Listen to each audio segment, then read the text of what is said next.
बोलो। अरे बोलते क्यों नहीं? देखो देखो इस पर्वतमाला की तरह तो मौन होने का नाटक न करो, बोलो। यह क्या मेरे भाग्य विधाता, यह कैसा इंद्रजाल। उस दिन राज महापुरोहित ने कुछ आहुतियों के बाद जो आशीर्वाद दिया था, क्या वो अभिशाप था? यह सब जैसे बोलते हैं और फिर मौन हो जाते। तो क्या तुम मुख हो? तुम कुछ बोल ना सको, मेरी बातों का उत्तर ही ना दो, इसलिए मेरे सेवा में नियुक्त की गई हो? या और शायद क्या इस राजकुल में एक भी संपूर्ण मनुष्यता का मुझे दर्शन न मिलेगा क्या?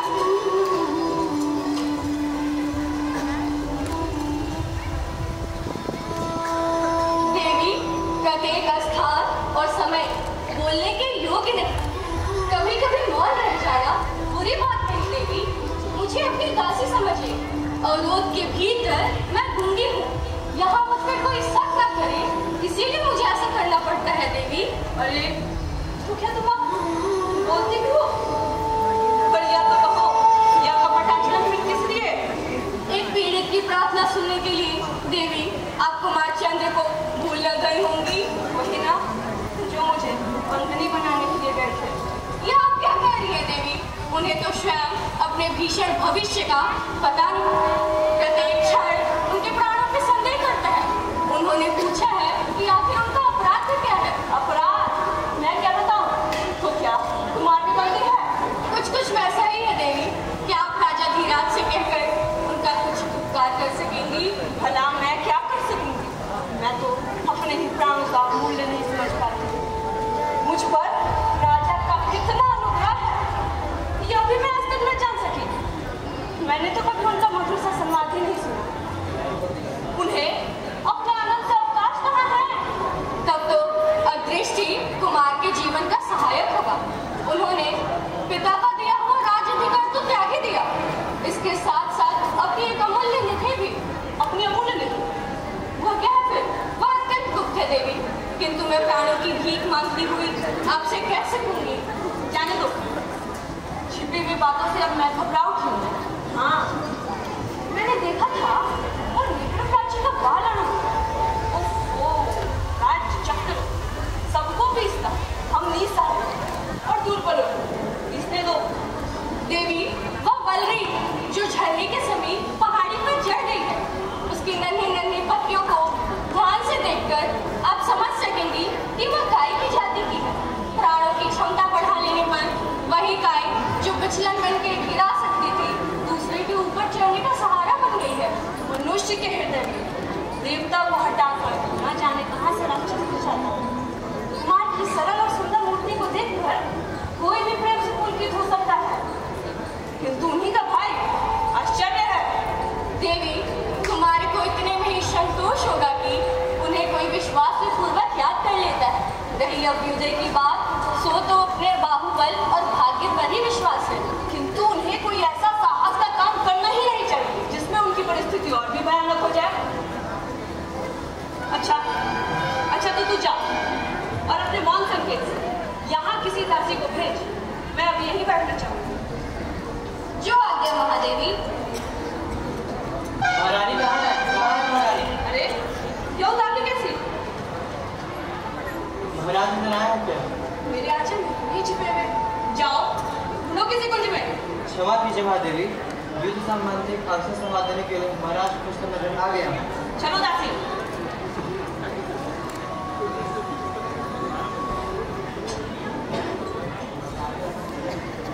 जय हो देव, एक चिंताजनक समाचार निवेदन करने के लिए अमात्य ने मुझे भेजा है। ओहो, चिंता करते करते तो देखता हूँ कि मुझे मर जाना ही पड़ेगा। देव, सबों ने किसी पहाड़िया से उतरकर हम नीचे का राज का लूट लिया है। हम लोगों के सिर का संबंध गिरी पथ से छूट गया। सबों ने दोनों ही ओर से घेर लिया। महाराज, मंत्री महोदय प्रतीक्षा कर रहा है। युद्ध सभा में युद्ध तो यहाँ चल रहा है, देखता नहीं विश्व सुंदरी मुझसे प्रेम नहीं करती और मैं हूँ इस देश का राजा धीराज। महाराज, सकराज के संदेश लेकर एक दूत भी आया। ओह, किंतु ध्रुव देवी, उसके मन में तो तीस जो स्त्री दूसरे के शासन में रहकर और प्रेम किसी अन्य पुरुष से करती है, उसके भीतर एक गंभीर और व्यापक रस को उद्वलित रहता हूँ। वही तो नहीं नहीं, जो स्त्री चंद्रगुप्त से प्रेम करेगी वो न जाने कब पर चोट कर बैठी। भीतर ही भीतर न जाने कितने कुचक्र घूमते रहे होंगे। सुनो, गुरुदेव से कह देना कि वो केवल और केवल मुझसे प्रेम करे, केवल महादेवी बन जाना ही ठीक नहीं। जी महाराज। शासक बातें कहनी थी। क्या गुरुदेवी को लेकर साम्राज्य से नहीं हाथ धोना पड़ेगा?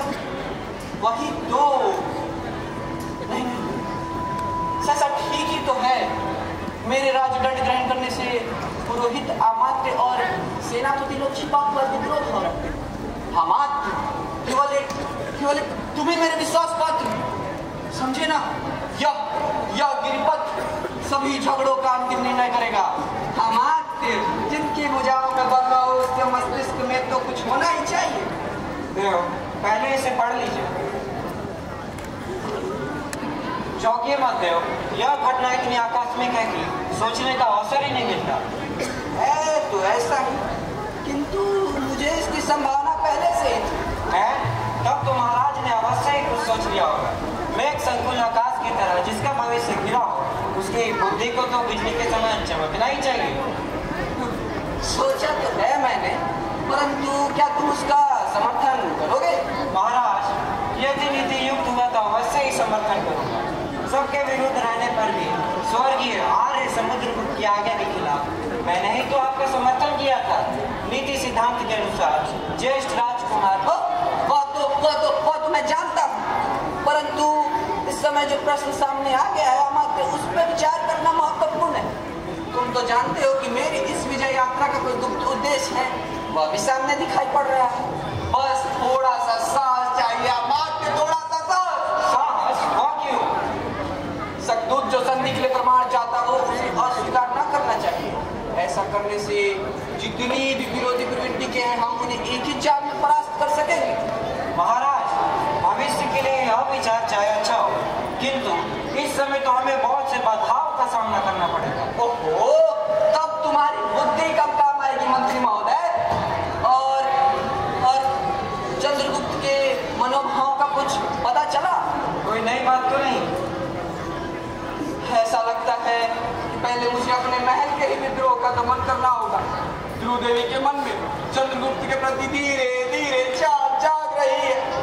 यह संभव नहीं, किंतु महाराज इस समय आपको दूध से साक्षात करके प्रस्तुत राजनीति पर ध्यान देना चाहिए।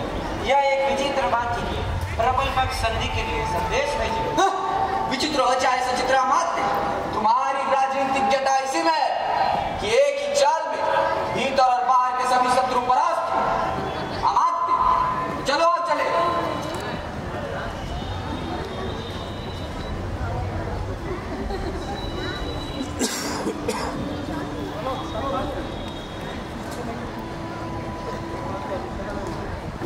महादेवी की जय हो।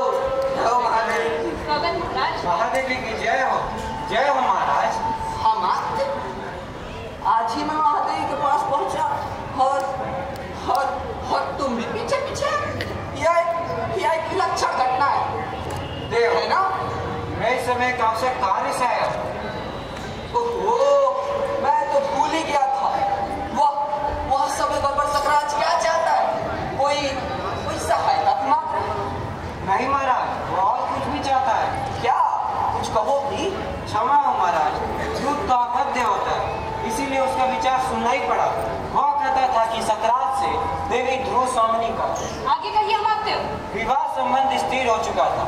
बीच में ही आर्य समुद्रगुप्त की विजय यात्रा में महादेवी के पिता ने पहाड़ के तौर में उन्हें गुप्तकुल में भेज दिया था। इसीलिए महादेवी को वह क्या कहते हो अमात्य? क्या वो महादेवी को मानता है? हाँ महाराज, साथ ही वो अपने सामंतों के लिए मगध के सामंतों की स्त्रियों को भी मानता है। ठीक ही है, जब उनके यहाँ सामंत हैं तो उनके लिए स्त्रियां भी तो होनी चाहिए। क्या यह सच है कि महादेवी के पिता ने सकरात से उनका विवाह पहले ही तय कर दिया था? यह तो मुझे नहीं मालूम। महादेवी, मंत्री महोदय क्या पूछ रहे हैं? इस प्रथम बातचीत के लिए मैं कृतज्ञ हूँ महाराज, लेकिन मैं यह भी जानना चाहती हूँ कि क्या गुप्त साम्राज्य अपनी स्त्री शत्रु को फाड़ में दे देते हैं? हाँ, बताइए मंत्री महोदय। मैं क्या कहूँ, स्वीकार न हो तो युद्ध कीजिए या मरकर भी अपने कुल मर्यादा की रक्षा कीजिए और दूसरा कोई उपाय नहीं है? क्या प्राण देने का अतिरिक्त दूसरा कोई उपाय नहीं? तब तो महादेवी से पूछिए। और आप लोग टुकड़ों बालों अन्नपुंजों को कलर तो देखेंगे। मैं जानना चाहती हूँ किसने मेरे सुख दुख में साथ न छोड़ने की प्रतिज्ञा अपनी वेदी के सामने की थी। हाँ, किसने की थी? कोई बोलता क्यों नहीं? तो क्या मैं राजधरा झाकुर की महादेवी नहीं? क्यों नहीं? परंतु रामगुप्त ने ऐसी कोई प्रतिज्ञा नहीं की होगी। मैं तो उस दिन दक्षा श्राव में डुबकी लगा रहा था। पुरोहितों ने ना जाने मुझसे क्या कपड़ा दिया होगा। उस घटना का बोझ मेरे सर पर कभी नहीं। यह तो हुई अब राजा की व्यवस्था। अब सुनो, मंत्री महोदय क्या कहना चाहते हैं? मैं कहूँगा देवी, अवसर देखकर राज्य की रक्षा करने वाली उचित सलाह दे देना ही तो मेरा धर्म है। राजनीति के सिद्धांतों से, सभी नियमों से राष्ट्र की रक्षा करने का आदेश है। उसके लिए राजा, रानी, कुमार और मंत्री सभी का विसर्जन किया जा सकता है, किंतु राज्य विसर्जन ही अंतिम उपाय है। वाह वाह वाह, क्या कहा तुमने मंत्री महोदय। इसीलिए तो प्रजा तुम्हें नीति शास्त्र का बृहस्पति समझती है। मात्र तुम बृहस्पति हो चाहे शुक्र, किंतु धूर्त होने से क्या मनुष्य भूल नहीं करता?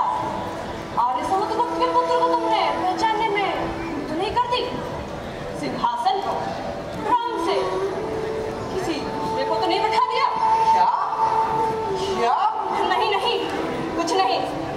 मैं केवल यही कहना चाहती हूँ कि पुरुषों ने नारियों को पशुधन समझकर उनके ऊपर अत्याचार करने का अभ्यास से बना दिया, किंतु वह मेरे साथ नहीं चल सकता। यदि तुम मेरी रक्षा नहीं कर सकते, अपनी मर्यादा, स्त्री का सम्मान नहीं बचा सकते, तो तुम मुझे बेच भी नहीं सकते। और हाँ, तुम लोगों को मैं संकट से बचाने के लिए स्वयं यहाँ से चली जाऊंगी। ना, राजनीति में ऐसी बातों का स्थान नहीं। जब तक नियमों के अनुसार संधि का पूर्ण रूप से पालन न किया जाए, तब तक संधि का कोई अर्थ ही नहीं। देखती हूँ कि इस राष्ट्र रक्षा यज्ञ में रानी की तो हानि होगी ही। और दूसरा कोई उपाय नहीं। उपाय नहीं तो ना हो निर्णय मंत्री। मेरा सब प्रस्ताव मैं दोबारा नहीं सुनना चाहती। इस छोटी सी बात के लिए इतना बड़ा उपद्रव। दासी, मेरा तो कंठ ही सूखने लगा। अच्छा, तो मैं चाहती हूँ कि अब अमात्य अपने मंत्रालय में जाए। मैं ठहरो अमात्य। केवल रानी ही नहीं, किंतु नारी भी। मुझे पति कहने वाले पुरुष से कुछ ज्यादा राजा से नहीं, प्रस्थान हो अमात्य। अमात्य ठहरो, मुझे भी ले चलो। बैठिए। तुम मुझसे क्या कहना चाहती हो? अकेले मेरे सामने डर लगता है क्या? बैठिए और सुनिए। मेरे पिता ने उपहार स्वरूप कन्यादान किया था, किंतु साम्राज्य की अपनी पत्नी शत्रु को भार में दे देते हैं। देखिए, मेरे ओर देखिए। क्या मेरा अस्तित्व इतने का भी अधिकारी नहीं कि अपने स्वामी समझने वाले पुरुष उसके प्राणों का प्राण लगा सके? सुंदर स्वामी, ओहो, तुम बहुत सुंदर हो। परंतु सोने की कटार पर मुग्ध होकर कोई उसे अपने हृदय में नहीं डुबा सकता। तुम्हारी सुंदरता, तुम्हारा अस्तित्व अमूल्य हो सकता है, परंतु स्वयं के लिए मैं कितना आवश्यक हूँ यह कदापि तुम नहीं जानती। मैं गुप्त साम्राज्य की वधू बनकर इस परिवार में आई थी, सिर्फ और सिर्फ इसी विश्वास पर। वह सब मैं नहीं सुनना चाहता। मेरी रक्षा करो नाथ, मेरे और अपने गौरव की रक्षा करो। राजा, मैं आपकी शरण की प्रार्थनी हूँ। राजा, राज्य और संपत्ति रहने पर राजाओं को, पुरुषों को बहुत सी नारियां रानियां मिलती है, किंतु यदि एक बार राजा व्यक्ति का मान नष्ट हो जाए तो दोबारा नहीं मिलता है। तुम मुझे स्पर्श न करो। तुम मेरी रानी नहीं, तुम्हें उपहार की वस्तु हो। आज मैं किसी दूसरे को देना चाहता हूँ, इसमें तुम्हें कोई आपत्ति नहीं होनी चाहिए। निर्लज्ज, तो मेरा कोई रक्षक नहीं, मैं अपनी रक्षा तो स्वयं करूँ। मैं उपहार देने की वस्तु सीतलमणि नहीं हूँ। मेरे रगों में लाल खून दौड़ रहा है, उसकी रक्षा तो अब मैं ही करूंगी। तो क्या तुम मेरी हत्या करोगी? नहीं, तुम जियो। अरे भेड़ बकरियों की तरह तुम्हारा शूद्र जीवन से न लूंगी। मैं तो अब अपना ही जीवन समाप्त कर दूं। नहीं नहीं, रुको रुको, ऐसा न करो। तुम्हारे मर जाने पर उस असभ्य बर्बर सखराज के पास किसे भेजा जाएगा? नहीं, रुको, हत्या हत्या हत्या करो। ये क्या बात हुई? कुमार, इसी समय तुम्हें भी आना था। मैं तुमसे प्रार्थना करती हूँ कि तुम अभी यहाँ से चले जाओ। मुझे मेरे अपमान में निवस्त देखने का किसी अन्य पुरुष को अधिकार नहीं है कुमार। मुझे मृत्यु की चादर से ढक लेने दो आप। जीवन विश्व की संपत्ति है। मन की कमजोरी से, क्षणिक आवेश से या दुख की कठिनाइयों से इसे नष्ट करना उचित तो नहीं। गुप्त कुललक्ष्मी आज ये छिन्नमस्ता देवी का मुंडन करना चाहती है। सुनो भी। नहीं कुमार नहीं, मैं न मरूंगी क्योंकि अब तुम आ गए। मेरी पालकी के साथ चामर सज्जित घोड़े पर उस दिन तुम आए थे ना। तुम्हारा विश्वासपूर्ण मुखमंडल मेरे साथ ठंडा कर खुश क्यों था? देवी, मैं प्रसन्न क्यों ना होता? मैं अपने गुप्त कुलवधु को आदर सहित लेने के लिए गया था। तो फिर उसी प्रकार तुम्हें भी मेरे साथ सख्त शिविर में जाना ही पड़ेगा। ये कैसा प्रयास देवी? यह मजाक नहीं है कुमार, राजा की आज्ञा है। यह विरोध बिना मेरा भारतीय नहीं हट सकता। ये नहीं हो सकता। महादेवी, जिस सम्मान के लिए, इस महत्व को स्थिर रखने के लिए मैंने रात और ग्रहण ना करके अपना मिला हुआ अधिकार छोड़ दिया, उसका यह अपमान मेरे जीवित रहते आर्य समुद्र को स्वर्गीय सम्मान को इस तरह पदलित ना होना पड़ेगा। और भी एक बात, मेरे विद्या के अनुसार प्रथम किरण से यादव जिसने अज्ञात भाव से अपना प्रकाश डाल दिया था, उसको भी केवल मैंने इसलिए भूलने का प्रयत्न किया कि हाँ कहो कुमार कहो, रुक क्यों गए? देखो तो कुमार, यह भी कोई बात है? आत्महत्या कितना बड़ा अपराध है। और आपसे तो वो भी करते नहीं बनता। अमात्य, देखो कुमार के मन में मेरे प्रति छिपा हुआ पाप कितना भयानक है। कुमार, विनय गुप्त कुल का सर्वोत्तम के लिए विधान है, उसे ना भूलना चाहिए। हमारे कभी तो तुमने व्यवस्था दी है कि देवी को देखकर भी संधि की जाए। क्यों? यही तो विनम्रता की प्रकाष्ठा है। उसके लिए मुझे प्राणदंड दिया, मैं उसे विजय भाव से ग्रहण कर लूंगा, किंतु राजा और राष्ट्र की रक्षा तो होनी ही चाहिए। राजा अपने राज की रक्षा करने में असमर्थ है, तब भी उस राज की रक्षा होनी चाहिए। अमात, ये कैसी व्यवस्था है? मंदार, अमात तो मृत्यु दंड के लिए महादेव याद हो सकता है। फिर यह चिट्ठियों एक बार, सिर्फ एक बार अंतिम बल से परीक्षा कर देखो, बचोगे तो राष्ट्र और सम्मान भी बचेगा, नहीं तो सर्वनाश। आहा मंदर, तू कहाँ से ये उत्साह भरी बात करने की आई? ठीक तो है हमारे, सुनो ये स्त्री क्या कह रही है। साजिश, छल, कपट, मेरे प्राण लेने का कौशल। तो आओ, हम स्त्री बन जाए, बैठ कर रोए। हमारे तो तुम्हारी बात है। हाँ, उसमें तुम्हारे सहयोग विजय की भी सलाह मुझे अच्छी लगी। मैं ध्रुव स्वामी बनकर अन्य वीर राजकुमारों के साथ सतराज के पास जाऊंगा। यदि मैं सफल रहा तो कोई बात नहीं, अन्यथा मेरी मृत्यु के बाद तुम जैसा उचित समझना वैसा करना। नहीं कुमार नहीं, मेरे हिंद दुर्बल और नारी जीवन का सम्मान बचाने के लिए इतने बड़ी बलिदान का आवश्यक नहीं है कुमार। छोड़ो, ये कैसा न? राजधिराज, आज्ञा दीजिए। यही एक उपाय है जिसे कुमार बता रहे हैं, किंतु राजनीति की दृष्टि से महादेवी का भी वहां जाना आवश्यक है। क्यों आवश्यक? नहीं जाना पड़ा तो फिर मेरे जाने से क्या हुआ? तब मैं ना जाऊंगा। नहीं, यह है मेरी आज्ञा। अमात्य, तो चलो चले।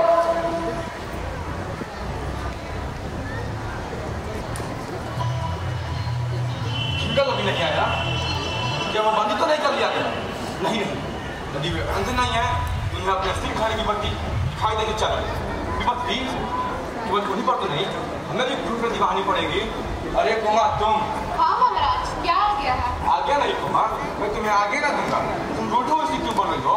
लूटने का सौभाग्य मुझसे मिला कर। आजकल मैं जैसे विषय परिस्थिति में हूँ उसमें अनमना होना स्वाभाविक है कुमार। अभावमयी लघुता में मनुष्य अपने आप को महत्वपूर्ण दिखाने का अभिनय न करे तो क्या अच्छा नहीं है? बस अब जाने दो अपना ज्ञान। मैं किसी से बड़ा नहीं तो छोटा भी बनना चाहता। पत्थर की मूर्ति की तरह बाई खड़ी, बस मुझे तो इस समय फुर्ती के लिए पहले मदिरा ही चाहिए। बैठिए महाराज, मैं ले आती हूँ।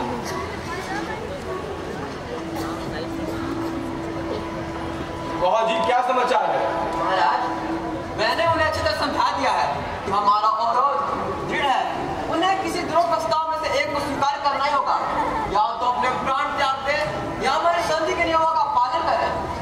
तो समझ गए संक्रांत की बात? जी महाराज, ये दूसरा में क्या था, यह छोकरा राम को समुद्र की तरह दिग्विजय करने निकला था। ये तुम सच कर दो मुझे आशा नहीं कि सब संग्राम ने मान लिया। हाँ महाराज, उसने मांगी सब पहाड़ों को स्वीकार किया है और क्या किंगल? और रानी गोस्वामी का सेवा शीघ्र उपस्थित होगी महाराज। वाह किंगल वाह, आज तुमने कितना सुंदर समाचार सुनाया। आज देवपुत्र की स्वर्गीय आत्मा प्रसन्न होगी, यह उनकी प्रार्थना का विशोध है। हम लोग गुप्तों की दृष्टि में जंग की बर्बर और सब है तो मेरी प्रति हिंसा की बढ़ता कहीं अनुकूल होगी। हाँ, मैंने अपने सूर्य कुमार के लिए नारियां भी मांगी थी। जी महाराज, वो भी उनके साथ आएंगे। इस विजय का उत्सव मनाया जाए और मैं सामंतों को भी बुला लाऊं।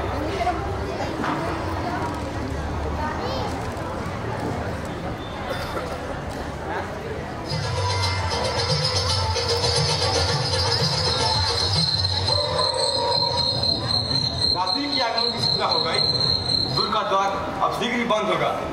मन अधीर हो रहा है किंगल। अरे ओ किंगल, महाराज युग तोड़ में पालकियां आ गई हैं। तब देर क्यों, अभी ले आओ। परंतु रानी की एक प्रार्थना है जो क्या? वह केवल सीधे श्रीमान से मिलना चाहती है। उनकी मर्यादा क्या कहा? बोला ना, भाग्य ने जिन्हें झुकने के लिए प्रवास कर दिया है उन्हें मान सम्मान का ध्यान और भी अधिक रहता है किंगल। यह उनकी दैंगे दशा है। वो आपकी रानी होने के लिए आ रही है देव। अच्छा, तुम्हारी बात मानकर मैं उससे एकांत में ही भेंट करूंगा। जाओ भेजो। महाराज, महाराज, मुझे क्या आ गया है? अरे तुम अभी यहीं खड़ी हो, मैं तुझे से भूल गया था। मन चंचल हो रहा है। नई रानी की आगमन की खुशी से। नई रानी का आना क्या तुम्हें अच्छा नहीं लगा? तुम संसार में बहुत सी बातें बिना अच्छे हुए भी अच्छी लगती है और बहुत सी अच्छी बातें बुरी मालूम पड़ती है। तुम तो अचानक मीर देव की तरह दार्शनिकों की सी बातें कर रही हो। वे मेरे पिता तुल्य हैं, उन्हीं की शिक्षा में मैं पली हूँ। और ठीक है, जो बातें राजा को अच्छी लगे मुझे भी उसमें ही रुचना ही चाहिए। अच्छा, तुम इतनी संवेदनशील हो गया, मैं आज जान सका तुम। राजा, तुम्हारी स्नेह सूचनाओं की सहज खुशी और मधुर आलापों ने जिस दिन मेरे मन के नीरस और नीरस शून्य में संगीत की, वसंत की और मकरंद की सृष्टि की थी, उसी दिन से मैं संवेदनामयी बन गई हूँ। क्या वो मेरा प्रेम भ्रम था? कह दो कि वो मेरी भूल थी। नहीं को माँ, भ्रम नहीं था, सचमुच में प्यार करता हूँ। तब भी यह बात? कौन सी बात? वही जो आज होने जा रही है देव। आज तुम एक स्त्री को अपने पति से अलग कराकर अपनी गलती के लिए कैसा नाटक कर रहे? पागली को माँ, कौन मेरी राजनीति का बदला है? क्या एक नारी को कुचले बिना राजनीति का प्रतिशोध पूरा नहीं हो सकता? जो विषय समाज में ना है तो विवाद ना करो को माँ। राम धर्म में पूज्य। मैं कोई देखने चला आया हूँ, तू उदास क्यों है? अच्छा, अरे रामगुप्त का दर प्रदान करने के लिए मैंने दूर स्वामी को पहाड़ में भेजने की आज्ञा दी थी। वो मेरे दूर में आ रही है, इसमें कोमल को आपत्ति है। राजा, ऐसे कामों में तो आपत्ति होनी चाहिए। स्त्री का सम्मान नष्ट करके जो तुम भयानक अपराध करोगे उसका फल क्या अच्छा होगा? मैं समझता हूँ क्या मेरे राजनीतिक काम में हस्तक्षेप ना करे तो ही अच्छा है। राजनीति मनुष्य के लिए सब कुछ नहीं है। राजनीति के पीछे नीति से भी हाथ ना तो बैठो, जिसका विश्व मानव के साथ व्यापक संबंध है। बस बहुत हो चुका। यदि आप यहाँ से नहीं जाते हैं तो मैं ही चला जाता हूँ। चल कुमार चल, इस बंधन को तोड़ डाल। तोड़ डालो तब पिताजी, ऐसी कठोर आज्ञा न दो। बेटी, यहाँ तेरी भलाई होती तो मैं चलने को ना कहता। तभी एक क्षण मुझे नहीं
ना जाने क्यों हृदय घबरा रहा है। महाराज,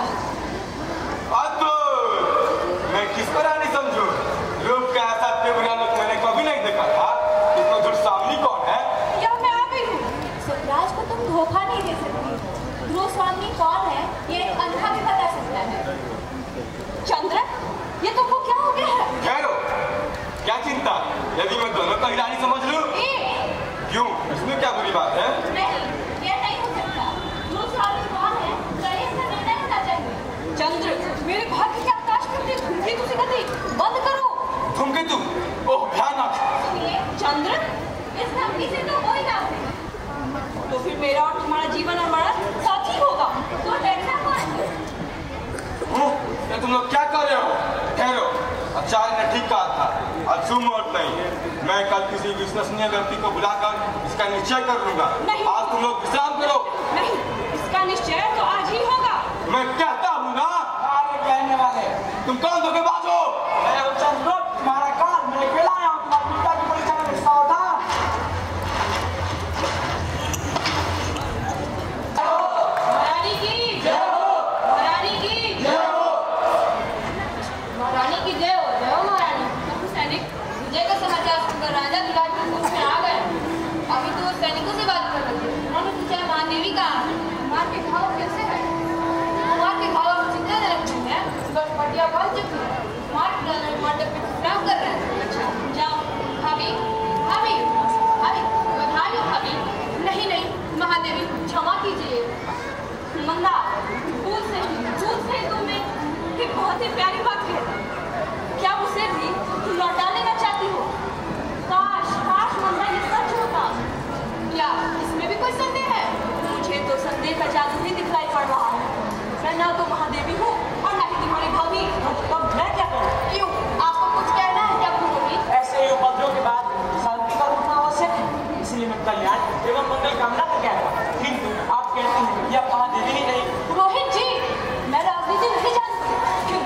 इतना जानती हूँ कि जो पत्नी शत्रु को उपहार में दे दी जाती है वो महादेवी के उच्च पद से कब का वंचित हो गई। बेटी तुम बताओ, यह मेरा व्रत है या महादेवी का रोष? रोष है। हाँ, मैं क्रोध से चली जा रही हूँ। इतना बड़ा मजाक धर्म की आज्ञाकारिता की। जब विधि परीक्षा तुमसे बलपूर्वक की गई है।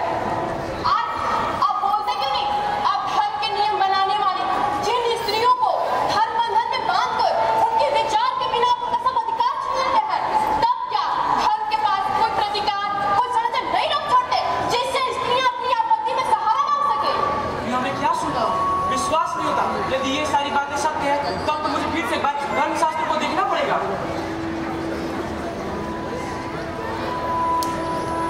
देवी देवी तुम कौन?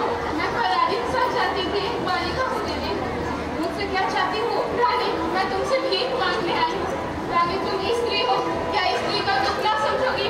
आज तुम्हारे विजय का अधिकार तुम्हारे शाश्वत स्मृति को ढक ले, किंतु सबके जीवन में एक बार प्रेम की दीपावली जलती है रानी। अवश्य अवश्य तुम्हारे भी जीवन में वो प्रकाश का महोत्सव आया होगा जिसमें हृदय को पहचानने का प्रयत्न करता है, उदार बनता है और सर्वस्वदान करने का उत्साह रखता है। रानी मुझे सबराज का स्व चाहिए रानी।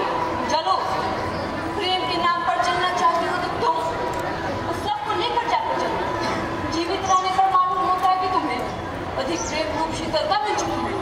अवश्य अवश्य तुम्हारा जीवन भरना है। सैनिकों, इसे ले जाने दो।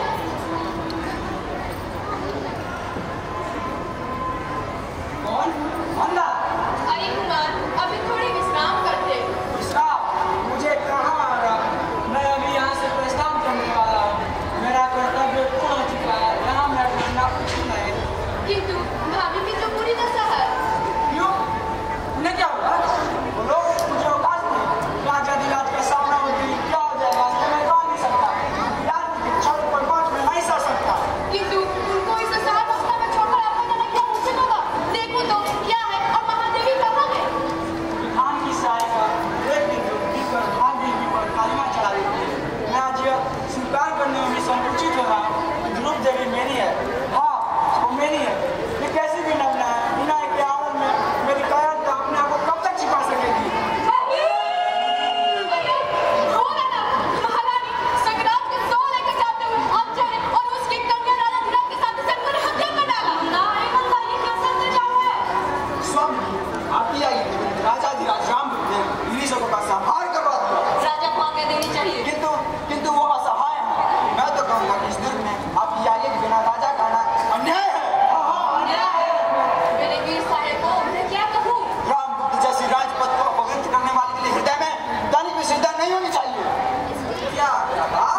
दी हुई उपाधि लौटा देती हूँ। और मेरी सहधर्मिणी धर्म भी इसका निर्णय करेगा। है क्या इसमें भी सबने? अपने हृदय से पूछिए, क्या सचमुच में मैं आपकी सहधर्मिणी हूँ? स्वामी निर्लज्जता की भी एक सीमा होती है। मेरी निर्लजता का दायरा नावल, कायर और डरपोक है। स्त्री की लज्जा लूटने वाले एक दस्यु के लिए। महादेवी चुप रहो। तुम्हारा पर पुरुष प्रेम में हृदय अत्यंत मैला हो गया। ओहो, तुम काल गर्भिणी की समान स्त्री, तुम्हें धन का धनी विवाह नहीं? शिखर, इसे भी मत करो। मैं भी आर्य समूह का पुत्र हूँ। शिखर स्वामी तुम्हें अच्छी तरह जानते हो, मैं उनके द्वारा निर्वाचित राज हूँ। तुम्हारी ये निश्चिता अवसा है। शिखर स्वामी अपने राजा को लेकर इस दुख से सकुशल बाहर चले जाओ, और मैं इस राज्य के समस्त अधिकारों का स्वामी हूँ। कुमार, सामंत कुमार को मुक्त करने की आज्ञा दी जाए। विरोधाओं को मुक्त करो। कुमार, इस कलह को मिटाने के लिए तो हमें परिषद का निर्णय मान्य होना चाहिए। मुझे आपके आधिपत्य से कोई विरोध नहीं, किंतु सभी काम नियमानुसार होना चाहिए। मैं कुल विरुद्ध हूँ, सामंत हूँ, जो यहाँ नगर में उपस्थित है, मैं निवास ले जाने जा रहा हूँ। आसन ग्रहण कीजिए। मैं अभियुक्त हूँ। वो बीती हुई बातों को भुला जाने मेरी भलाई है। भाई भाई की तरह गले से लगकर परिषद का गौरव बढ़ाएंगे। अमात्य, तुम गौरव किसको कहते हो? वह कहीं लोग जर्ज सभी पे कलम की ढेरी, ये सर का लेज जब नहीं बढ़ाता। कुटिलता की प्रतिमूर्ति बोलो। मेरे पत्नी और पिता द्वारा समर्पित हुए हुए सिंहासन का अपहरण किसके संकेत से हुआ? और छल से? यह पागलपन बकवास बंद करो। तुम मेरे भाई हो ना? मैं तुमको क्षमा करता हूँ। मैं क्षमा मांगता नहीं, और क्षमा करने का अधिकार भी तुम्हारा नहीं रहा। आज तुम राजा नहीं हो, तुम्हारी पाप की प्रायश्चित की पुकार कर रहे हो। न्याय की प्रतीक्षा करो और अभियुक्त बनकर अपने अपराधों को सुनो। और यह दुष्ट सामने गुप्त कुल की वधू मंदा! राजा का भाई मंदा का गला नहीं घोट सकता। तुम लोगों को यदि कुछ बुद्धि होती तो इस अपनी कुल मर्यादा के नारी के सत्य को योग न फंसते। भगवान स्त्रियों को उत्तम करते हुए अधिकारों से वंचित नहीं किया, किंतु तुम लोगों ने दासीवृत्ति का धन दिखाकर भय लूटा है। मंदा, ये तुम क्या कह रही हो? चंद्रगुप्त या कायक रामगुप्त को जिसने छल और बल से विवाह करके भी इस पवित्र जैसी नारी को अन्य पुरुषों को प्रेमिका बताकर दंड देने की आज्ञा दी है। और वह दुष्ट सामने जिसे कुछ दिनों तक लोगों ने महादेवी कहकर संबोधित किया था, क्या है और कौन है? कहीं धर्मशास्त्र हो तो उनका मुंह खुलना चाहिए। शिखर, अब मुझे भी बोलने दोगे या नहीं? मैं राज्य के संबंध में कुछ नहीं कहना चाहता, वह तुम्हारी राजनीति जाने, किंतु इस विवाह के संबंध में मुझे तो कुछ कहना ही चाहिए। आप कहीं तो धर्मशास्त्र के मुक्त हैं। विवाह की इस विधि ने देवी ध्रुव स्वामी और रामगुप्त को एक भ्रमक बंधन में बांध दिया। धर्म का उद्देश्य इस तरह अवदलित नहीं किया जा सकता। माता और पिता के प्रमाणों के कारण से धर्म विवाह केवल परस्पर द्वेष से टूट नहीं सकते, परंतु यह संबंध उन प्रमाणों से भी हीन है। और भी यह रामगुप्त मृत और सन्यासी तो नहीं, गौरव से नष्ट और आचरण से पतित, कर्मों से राज्य को करना की है कार्य है। ऐसी अवस्था में रामगुप्त का ध्रुव स्वामी पर कोई अधिकार नहीं। कोई अधिकार नहीं। मूर्ख पुरोहित, तुमको मृत्यु का तनी भी भय नहीं? कहीं भी नहीं, ब्राह्मण केवल धर्म से अवहित होता है। किंतु निर्भीक पुरोहित, तुम क्लीव शब्द का प्रयोग कर रहे हो। राजनीति रस्यु, तुम शास्त्रार्थ न करो। क्लीव, श्री कृष्ण ने अर्जुन को क्लीव किसने कहा था? जिसे अपनी स्त्री को दूसरे की अंत काम बनने के लिए भेजने में कभी भी संकोच नहीं। यह कयातन ही तो और क्या है? धर्मशास्त्र रामगुप्त से ध्रुव स्वामी की मोक्ष की देता है। प्रतीक और क्लीव रामगुप्त गुप्त साम्राज्य के पवित्र राजसिंहासन पर बैठने का कोई अधिकार नहीं। तुम सब पाखंडी विद्रोही हो। मैं अपने न्यायपूर्ण अधिकारों को तुम जैसे कुत्तों के भौंकने पर न छोड़ दूंगा। किंतु देव, परिषद का निर्णय तो मानना ही होगा। शिखर, तुम भी ऐसा करते हो? नहीं, मैं नहीं मानूंगा। रामगुप्त, तुम अभी के अभी दूर से बाहर जाओ। जाओ। हैं? यह बदला तो क्या सचमुच में क्लीव?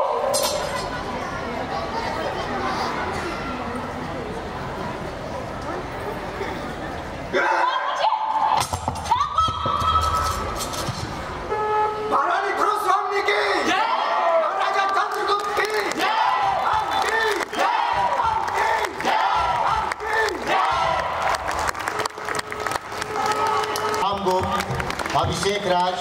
चंद्रगुप्त, रिधिमा कुमारी खड़कधारिणी, वैभव कुमार सतराज, आर्यन कुमार शिखर, सपना कुमारी मंदा, आदित्य कुमार किंगल, सौम्या, उमा, आकाश कुमार, मिहिरदेव, अनिकेत राज, सामन, रोशन राज, प्रीत, रौनक कुमार पुरोहित, कार्तिक कुमार प्रतिहारी, शिवम कुमार प्रहरी, मीनाक्षी कुमारी दासी, शशांक कुमार सैनिक और आर्यन मेहता सैनिक। अब मैं इस नाटक के संयोजक श्रीमती अनुपमा मैम को इस रंग दर्शन पर सादर आमंत्रित करना चाहता हूं, जिनकी बारीकी नज़र ने सभी कलाकारों को प्रस्फुटित किया।